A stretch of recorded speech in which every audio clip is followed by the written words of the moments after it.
Hello, how everybody doing?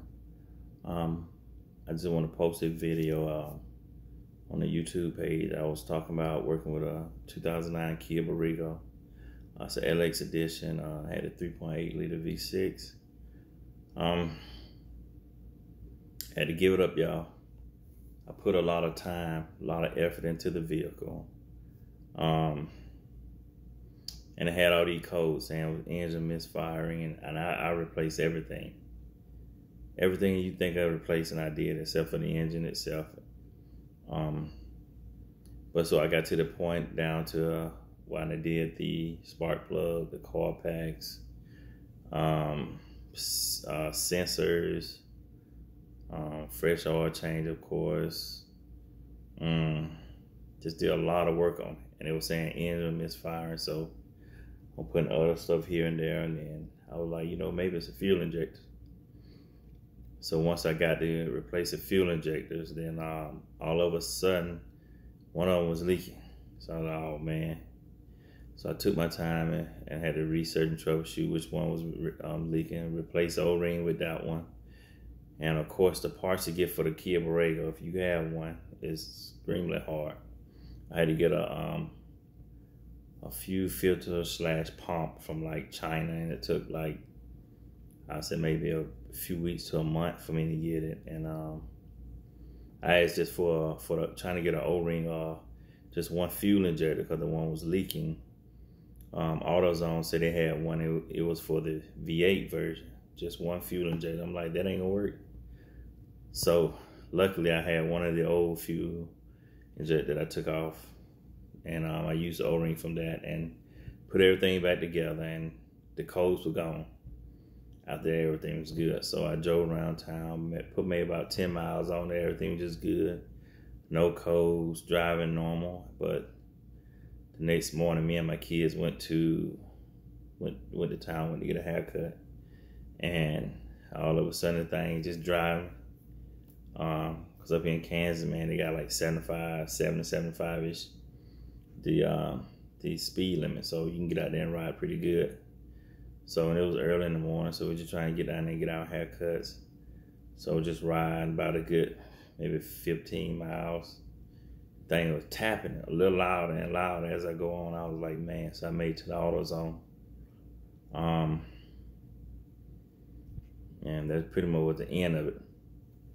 Because I didn't know what was really going on with it. So I think I got a little bit more oil. I put a little bit more oil in there. My code reader said that the air mass sensor code popped up. Out of all the codes, just the air mass. I was like, okay. But that was right after I noticed that I had left the air mass sensor unplugged. So I was like, okay, maybe the tapping, the ticking coming from the because the air mass sensor is not reading. Maybe it's reading too lean or rich or whatever. And that's why I'm making a noise. So I plugged that back in, and I used that thing to read it, because I got my personal one I use, but I didn't bring it.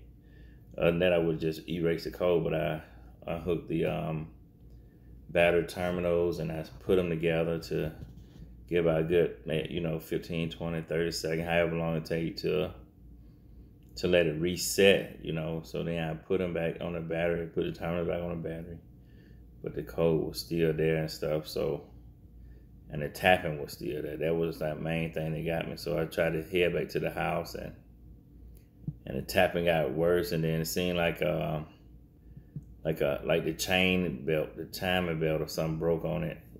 The timing chain broke, and I can feel it like it went through the engine. I'm like, oh man. So pulled the vehicle to the side, and it had a trail of blood all underneath it. Well, I'm talking about the blood, the oil.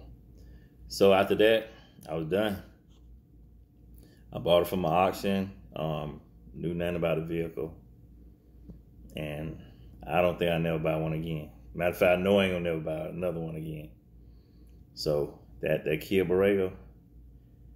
And when you're sort of a mechanic, I don't really call myself a mechanic. I'm like, okay, whenever you get up there and you work on this thing, and this thing just you seem to be making progress. Like I'm making progress, clean it up, look good on the inside and out, but to get that engine to get all the way right, man, I really had to, wish I would have had time and stuff like that to take it apart and rebuild it. But I did. So if you have it and you have any issue with the engine, you probably gotta just take it apart, spend the money, and don't do like I did. Cause I ain't want to spend all that much money. I already put down a little bit of money to buy from the auction. I was just like, nope, I'm done. So after that, took it on and got rid of it. I can't deal with it, man. It put me down. I was mad. So I just move on to the next one.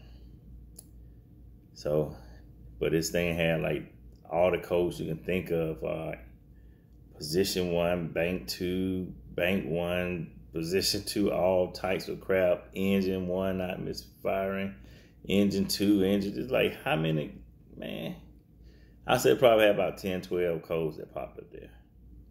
So I would suggest if you having all them codes, change your fuel injectors, change your spark plugs with the carb packs. I changed the sensors. It's got like maybe 4 sensors. It got a camshaft sensors. And I think with that one, you have to take the head apart because it's right around the camshaft so we can get the right sensors for it.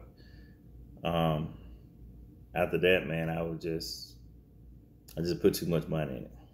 It's a regret that I have now. So if you have one, you have an issue, just shoot me a comment or something like that and I'll respond to you. All right, be blessed. Thank you.